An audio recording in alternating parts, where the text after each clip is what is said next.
কাবার একজন ইমাম সম্পর্কে অনেক শুনেছি যে মায়ের বদদুয়ার কারণে কাবার ইমাম হয়েছিলেন, যার নাম আদিল আল কালবানি।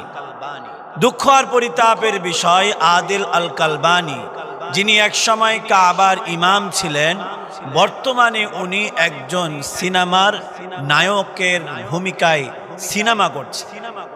সম্মানিত উপস্থিতি, আল্লাহ রাব্বুল আলামিন কালামে হাকিমের মধ্যে বলেন, ইন্নাকা লা তাহদি মান আহবাবতা ওয়ালাকিন্নাল্লাহা ইয়াহদি মান ইয়াশা। আল্লাহ রাব্বুল আলামিন বলেন, হেদায়েতের মালিক আমি আল্লাহ, হেদায়েতের মালিক কোনো বান্দা নয়। হেদায়েতের মালিক যদি বান্দা হতো তাহলে রাসূল করিম সাল্লাল্লাহু আলাইহি ওয়াসাল্লাম তার চাচা আবু তালেবকে মুসলমান বানায় দিতেন। সম্মানিত উপস্থিতি, আদিল আল কালবানি সম্পর্কে আমরা জানি যে আদিল আল কালবানি তার মা তাকে বদদুয়া দিয়েছিল যে সে যখন ছোটবেলায় দুষ্টামি করত, তার মা বলতো আল্লাহ যেন তোরে কাবার ইমাম বানায় দেয়।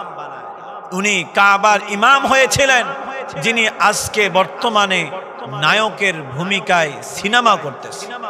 আল্লাহ রাব্বুল আলামিনের পক্ষ থেকে হেদায়েত পাওয়ার পরে, আপনি আমি এই হেদায়েত পাওয়ার পরে যদি নিজেকে বড় মনে করি, অহংকারী মূলক আচরণ দেখায়, তাহলে হেদায়েত আল্লাহ রাব্বুল আলামিন ছিনিয়ে নিতে পারে, যার প্রমাণ কাবার ইমাম আদিল আল কালবানি।